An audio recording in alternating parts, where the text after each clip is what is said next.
So welcome back to the Wealth and Women podcast, season 2. Because of your amazing engagement, you, our listeners and viewers, we are actually here again recording for our next season with 5 brand new episodes.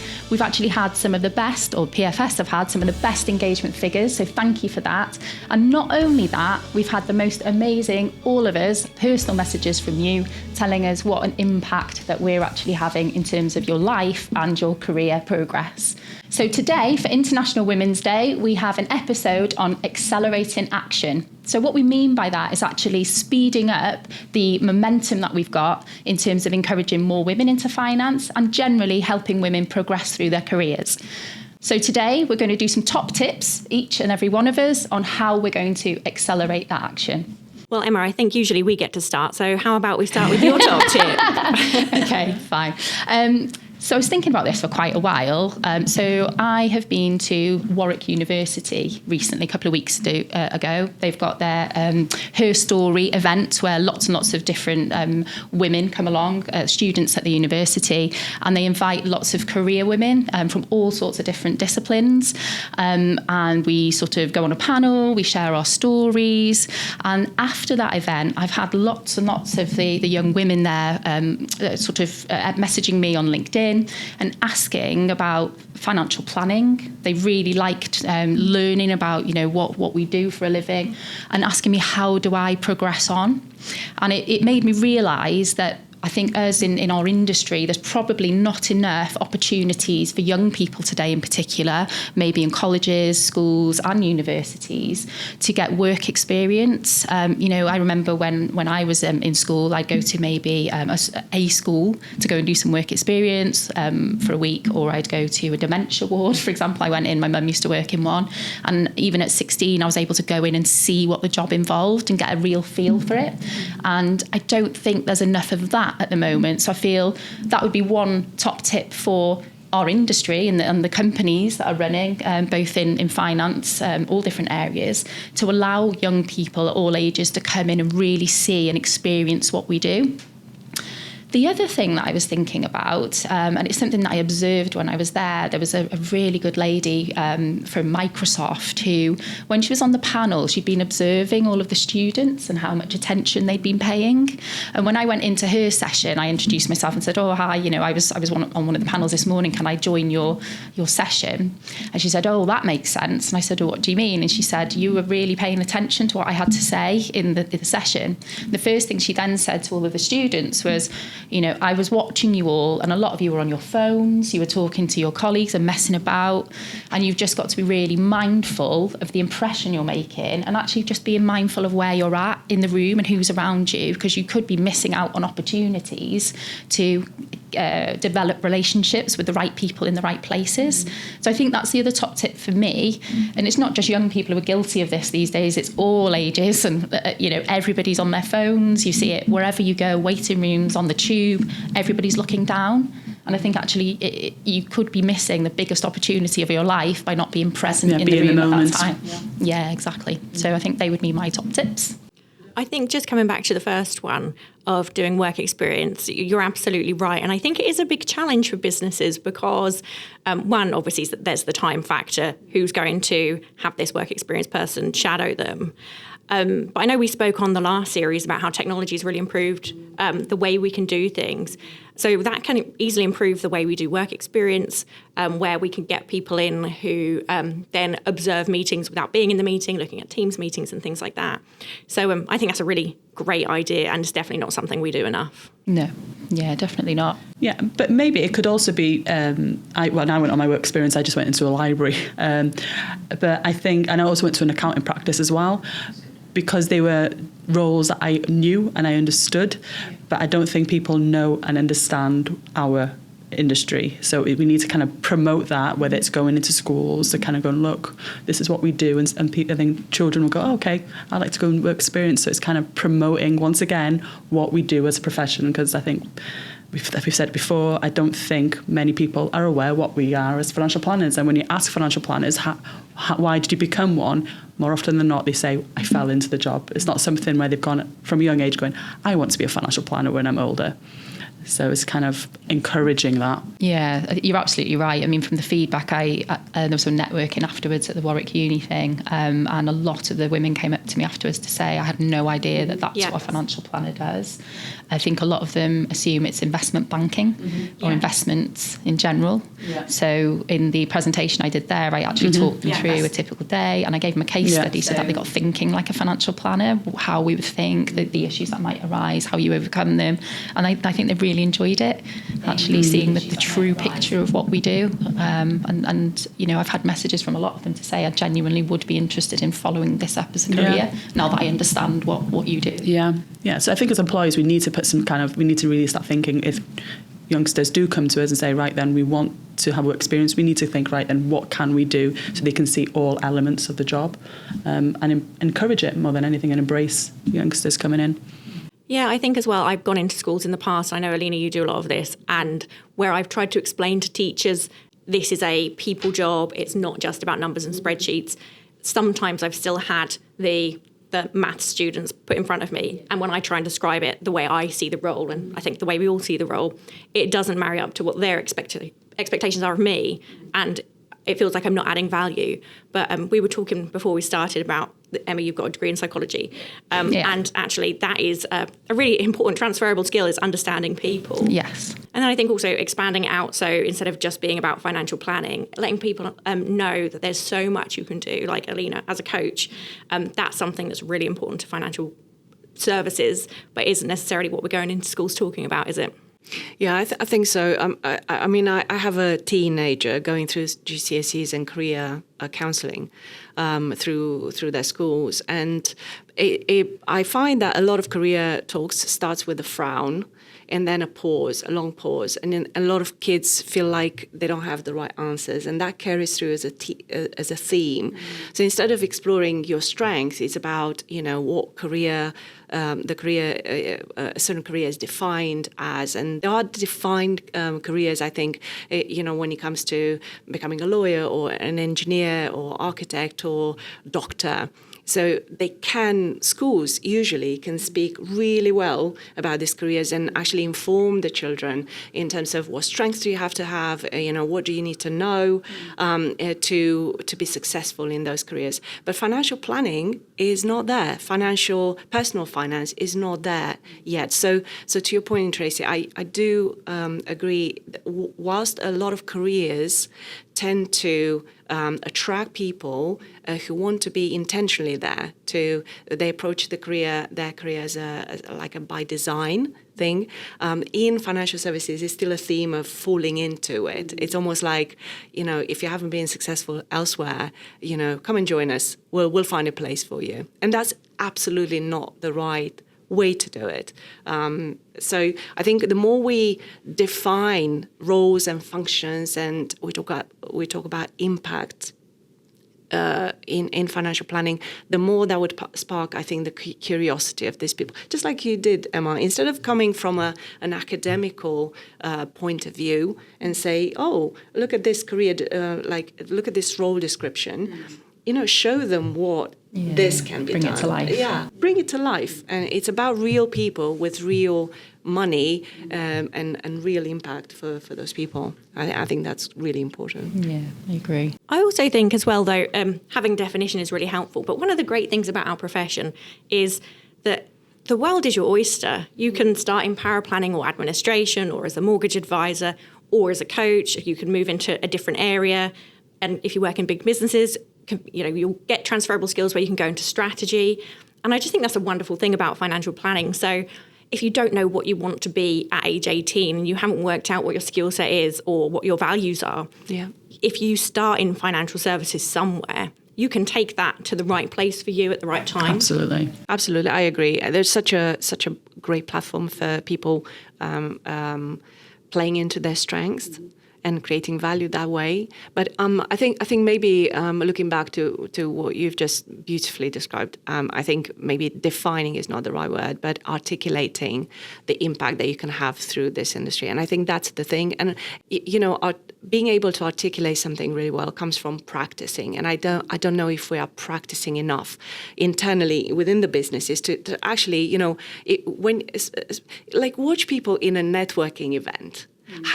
How many people can you find that really articulate what they do in a compelling, interesting, fun way? Yeah. So I'm not surprised that a lot of people switch off, like the young. I mean, they have the attention span of a goldfish, they say, statistically. And as a mother of a teenager, I can concur.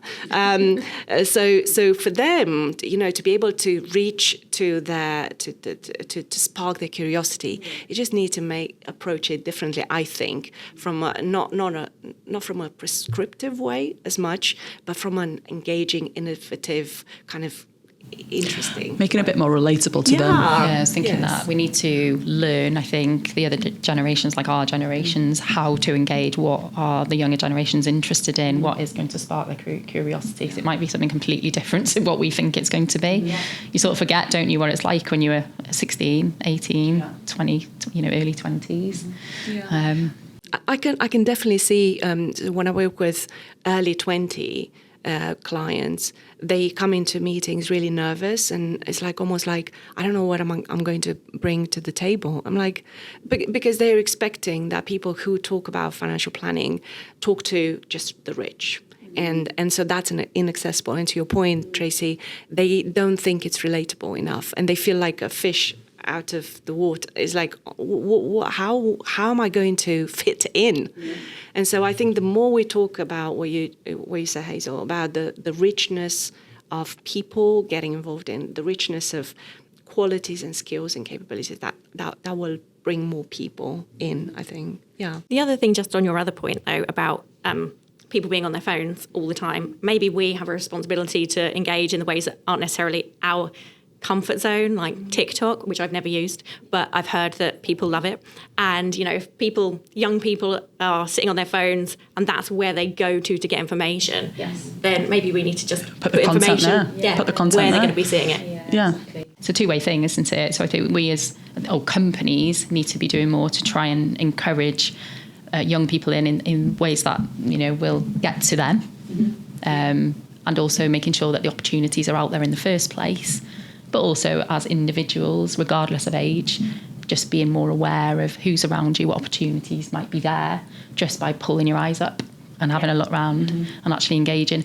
And it is uncomfortable to talk to people you don't know. It's natural.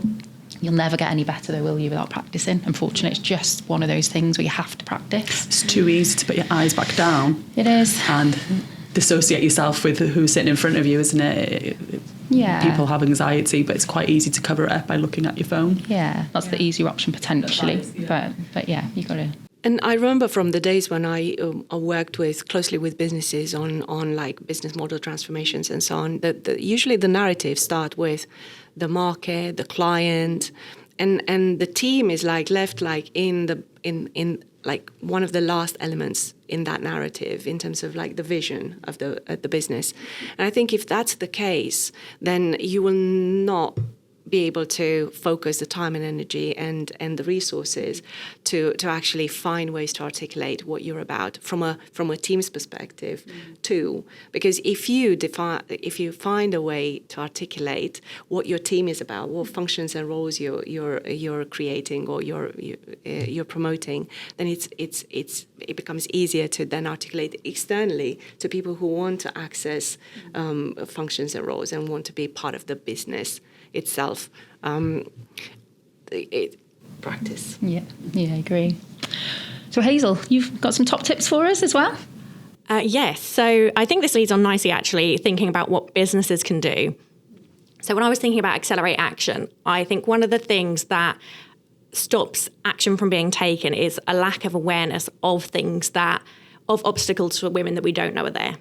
And this is for International Women's Day. We're a group of women, so I'm talking about women specifically, but this can apply to lots of different groups who are not in the majority.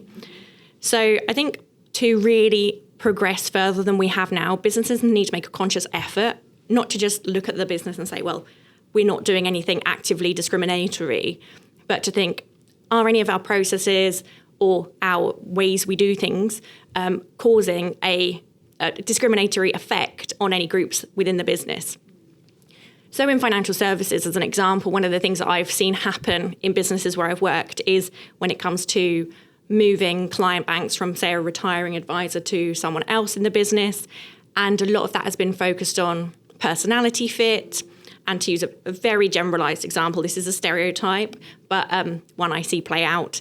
It's looking at where I've seen advisors say, well, I play golf, my clients play golf, this young man plays golf, this young man is definitely the right fit for this client, which in a profession that has got a lot of typically masculine hobbies or ones that are accessible to men who typically don't take the share of the workload at home, means that actually without intending to disadvantage women or other minorities that don't necessarily participate in the main social activities, that they're just being discriminated against. Yeah. So I think it's really important to actively look for what is causing a problem. I've got a great example that's not from financial services, and I want to just share it properly, so I wrote it down. But there's a book called Invisible Women by Caroline Criado Perez. And it's all about how lots of systems have been designed by men and therefore not intending to discriminate, but there's not been other perspectives. And one example she uses in this book, which it describes it so well, is where in Sweden they were looking at gender neutralising their policies, and someone made an off-the-cuff remark that, we won't need to worry about transport. And so they looked at their transport policies and specifically clearing snow. And they looked at how the policy cleared snow from the roads first and from the pavement second. And when they looked at the data, the people who were getting injured when it was heavy snow were predominantly women and children, because women were taking the pram to the bus, taking the bus and the kids to school, going to the shops and doing everything on foot. So what they did is they changed the order that they cleared the snow. So everyone was still covered, they just did the roads last. And because generally it's easier to drive in the snow than to walk in a push chair, lots of hospital admissions went down, and there was an economic benefit.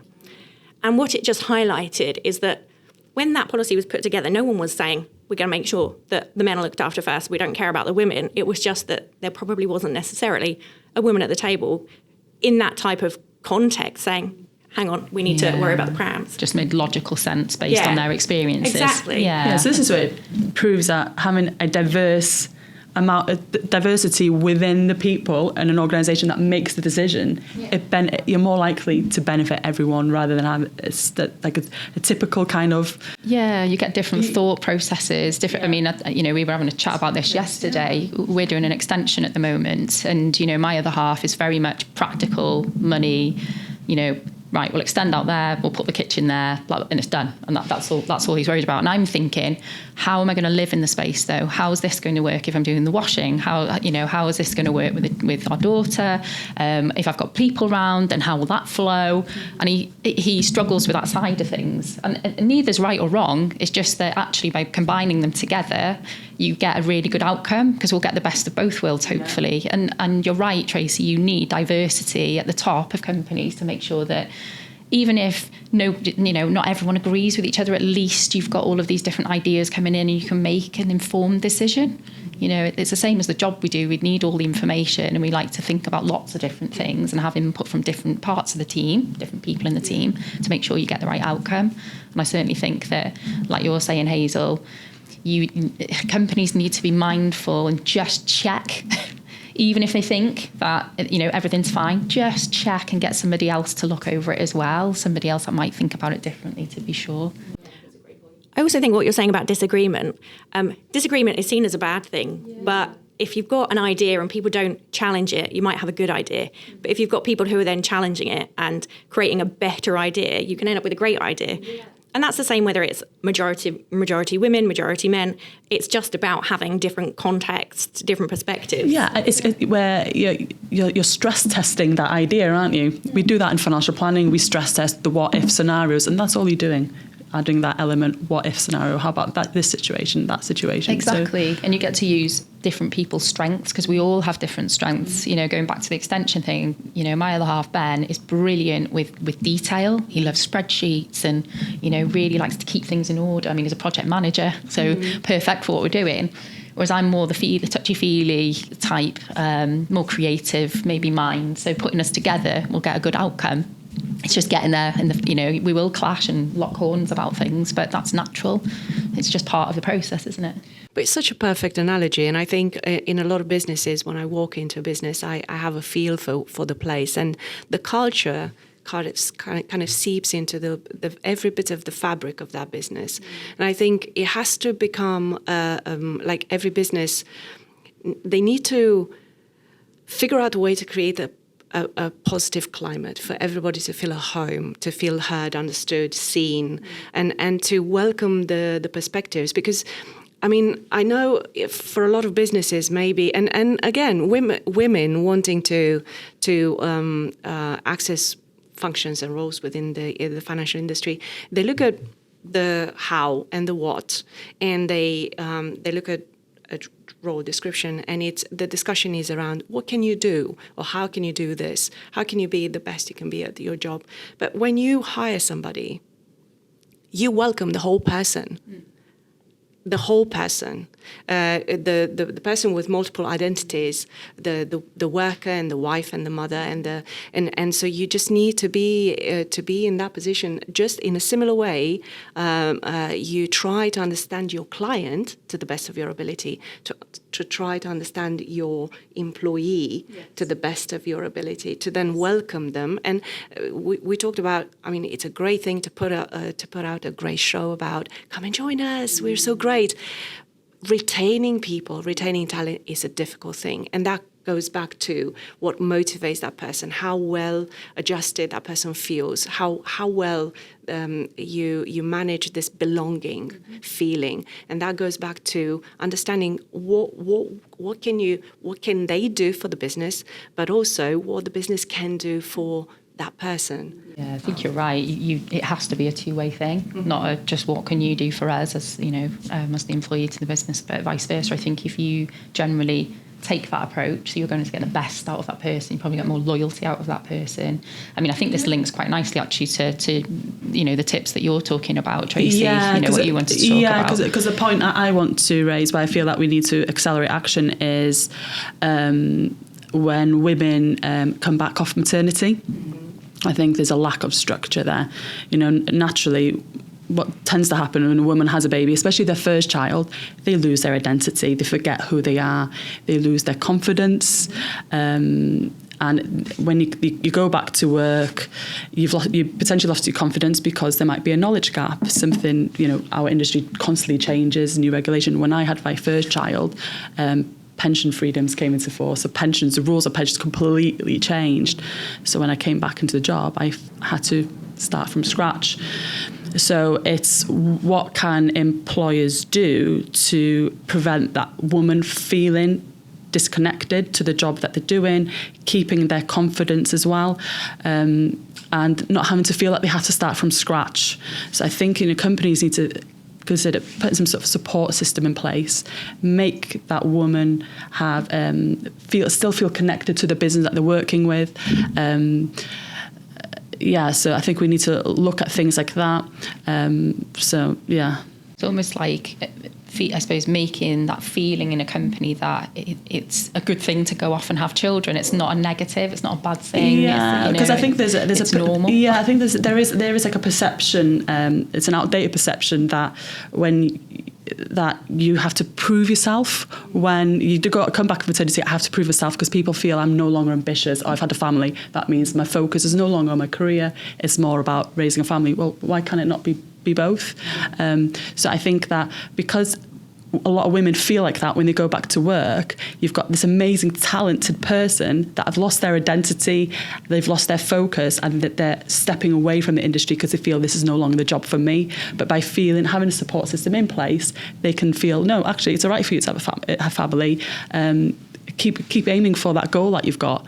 Because I do think people, I almost stepped away from the industry. I did think at one point, this isn't for me, it's not for my lifestyle, it's not for my family. But fortunately, I'm with a company whereby they was like, no, we'll embrace you, we can help you, we'll offer the flexible working that you require, we'll help you gain your confidence. And then since then, I've just flourished. It's been the best thing I've done. Yeah, I think there's a lot to be said about paternity. I've said it before in some of the podcasts that it shouldn't all be down to the women's side. Actually, there should be more for paternity, leave, pay. I think a bit more equality around that, because I think that's naturally going to have quite a good impact on the women out there that are having children, the men who are losing out because they have to come back after 2 weeks, when maybe they want to be at home. And like you said, Hazel, in one of other podcasts, it might just shift that natural, well, it's usually the women that do the caretaking, when actually there's loads of men out there that would like to do it, would like to be more involved. And then maybe the women aren't always seen as the people that are naturally going to look after the elderly parents or be the first person that the school calls, potentially.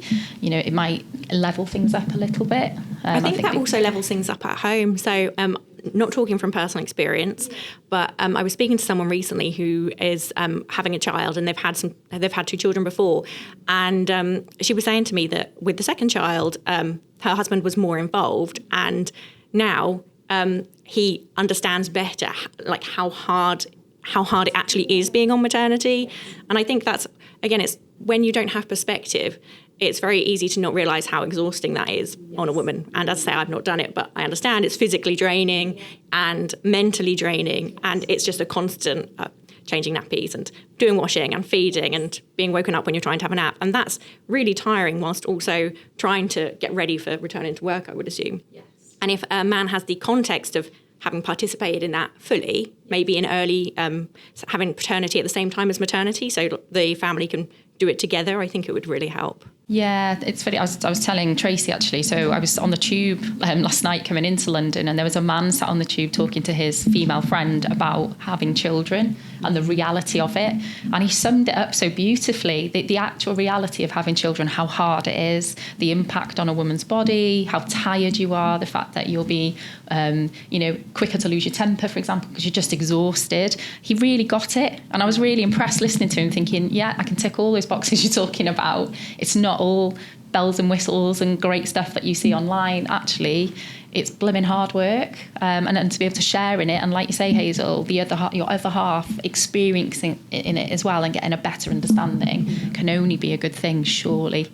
Yeah, I was dying to say something. I thought, I won't get involved. I was sitting there smiling, thinking, I get it. Yeah, completely. It was nice. It was really nice to hear that he had a really good understanding of what I went through, certainly. Yeah. It surely is. I think the one of the most important things is understanding the ripple effects and understanding that when you talk about women's experience, you don't talk only about women's experience. You talk about the whole the circle around that woman, the family they're part of, the team they're part of, the community they're part of. It's not just the individual. It's not trying to make a case about women as being treated special. It's about making their experience rich enough and positive enough and empowering enough for the whole process to have positive effects across multiple elements in that woman's life. And that starts with life at home and life at work and life in their communities. When you're exhausted, I remember with my second, back to that, I was nodding away because I relate to it. When it comes to having a second child, and Tracy, you're the third. I've got three. It's amazing how many women get to the breaking point where you feel so burnt out that you feel like it's now that I have to ask for help or nothing is going to happen, and anything further like positive is going to happen. And it's a shame that you have to get to the breaking point to raise your hand and say, I need help, or this is not going anywhere. So that's when men tend to step in. What if it was preventative rather than, like an intervention? If it started at the beginning. Yeah. Right, yeah, right at the to beginning. have the right setup so you don't have to stretch yourself so hard and stretch everyone around you, because it has again, I'm going to say it, ripple effects. And economically, like back to what you're saying, retaining people in the job. And not only that, you have the loyalty, you have productivity and so on, embracing their strengths, it's a massive thing. But also not having to recruit over and over again, spend time training and retraining people. How powerful is that? Just understanding the economical value of that inclusion piece and creating a positive climate environment for women to thrive is such an important thing from many points of view. It's not just the women as a Yeah, I think you're absolutely right. It has to start somewhere, but it isn't just about the women. No. It's definitely, like I say, that ripple effect is it's so true. Just one little thing here and there, and then it starts to spread, and actually it can make a whole big difference. It really can. I also think the economic side of things is really important. In some ways, in my opinion, it shouldn't be. Women should be catered for because we're half the population, not because we're someone's sister, daughter, mother, and people can contextualise us in that way. We're just people who deserve equal opportunities. But not everyone is necessarily motivated by that same mindset, in which case being able to say, this is going to be better for the economy, this is going to be better for your business, is a helpful thing to be able to demonstrate. I think so, because when businesses set up processes and procedures, they start with that profitability in mind. What's in it for the business? Rarely they put, they start the narrative from an endpoint. What's like the experience for the team, the client? What is the culture? What is it that we want to be known for in terms of impact and the fit, around the philosophy of it, of the things. It's kind of down to the bottom line. That's where the narrative starts. And I think that's helpful to understand that the bottom line can be influenced positively by keeping women in work. Yeah. I agree. No, I think you're absolutely right, definitely. And what are your top tips then, Alina? You know me. I'm so keen at anything to do with decision making, action taking. So I think, what you covered, it kind of falls into my three top elements to consider. I think when we do coaching, we look at three elements. We look at mindset, knowledge, and process. And so the mindset is about achieving clarity. So from a person, an individual point of view, we've covered it, is allowing that person to play into their strengths and discover that strength. And I think one of the things that really work when we do coaching and we support women going through change at any given point of time is helping them create an intrinsic value statement where they really download what they're about, what the values are, what the strengths are, where their successes come from, where the sense of reward comes from, essentially the motivational aspect of things, Hazel. And then from a business point of view, understanding the culture, the mindset comes from that. Where is your strength as a company, and how it's not about cultural fit, it's about cultural enrichment. How can you bring all these people together and maximize the value they can create? So mindset equals clarity. Then knowledge is about areas of control. You don't always know what you don't know, but it's very, very important to understand what's within your control. So what is it that you need to have? Are you equipped to go on this journey? Yes or no? Are you given the opportunity to equip yourself? And just understanding from a career point of view, what are the things that you can leverage already? Personal strengths, background, and so on, but also what sort of training you can access, what sort of support, mentoring support. How can you advance your career in a way that suits you? Okay, what can you grab at when you take the next step? Because that's really important. And from a business point of view, knowledge is about giving the control to the people to actually contribute. And that comes from setting things up. Processes, procedures that really support that growth. So mindset is about what you are, what you can become. Knowledge is about the level of control, and processes is really about creating a set of like a toolbox, strategies, tactics that allow you to achieve consistent results. And I think not many people, I think one of the reasons why people experience burnout and businesses fail to deliver the results they want to deliver is because they get to the breaking point where consistency is no longer achieved. So I think processes are about gaining confidence and allowing people to build that confidence by giving them a way to create a solution around what they want to do, what they want to have, what they want to become on an ongoing basis to achieve those results. That's where the trust is built. So I think it's really valuable from an individual point of view to nail that piece for you. What process suits you? How are you going to go about things? But then that stems, unfortunately, people start the narrative with the strategy. I would say start with your mindset and then move into the knowledge. So what do I want to be? Or who do I want to be? Who do I want to become? And then nail the knowledge piece. What do I need to have in place to be successful? And then lastly, you come up with the process. What are the things that you need to do to maintain that momentum and create success stories along the way? And from a business point of view, you can leverage that. Yeah, I was thinking, so it's quite important then, once you've established who you are, where you need to go, and the tools you need, if you're going to an employer, that's something I suppose you would look into, wouldn't you? You know, have they got the right mindset, or the culture? Are the tools there for me to be able to access to get me where I want to be?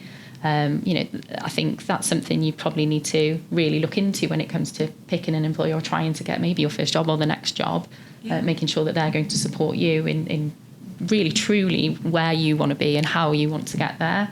I think it's probably quite easy, especially when you're new into the workforce, to just go for the first job, which sometimes that's what you have to do, if that's the one you get, just to get on the ladder. Yeah, but also it's because you want to understand as well the industry that you're in, because you might just go into it and not understand everything, understand all the opportunities.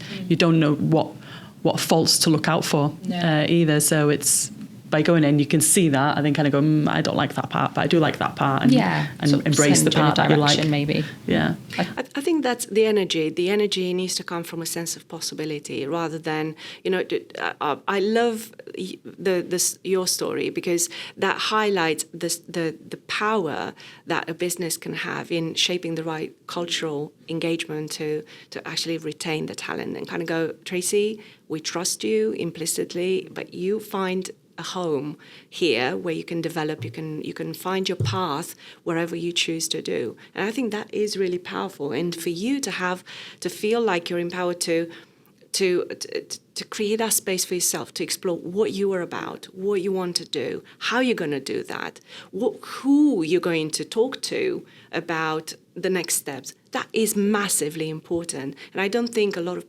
businesses usually nail that, and especially when the businesses go from one level of development to the next, you almost need to review and reset your approach for you to thrive as a business, but also for your people to thrive as individuals. I think when businesses see women, back to your conundrum, is this the place for me? When you see women leave, you need to ask really good questions. Because it's not about them not being able to deliver on their commitments. It's you as a business too, allowing them to be the best they can be. On that point, one of the things you said earlier, which really resonates with me, is the cultural fit and cultural enrichment.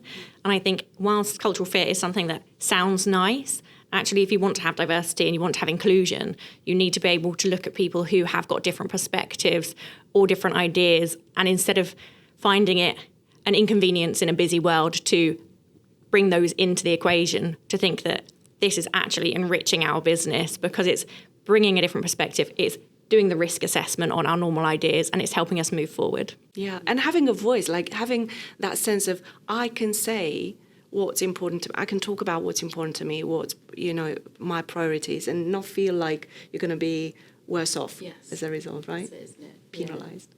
So lots and lots of great tips there from all of us. Hopefully you can take those away to accelerate action. Thank you so much for joining us for the International Women's Day episode.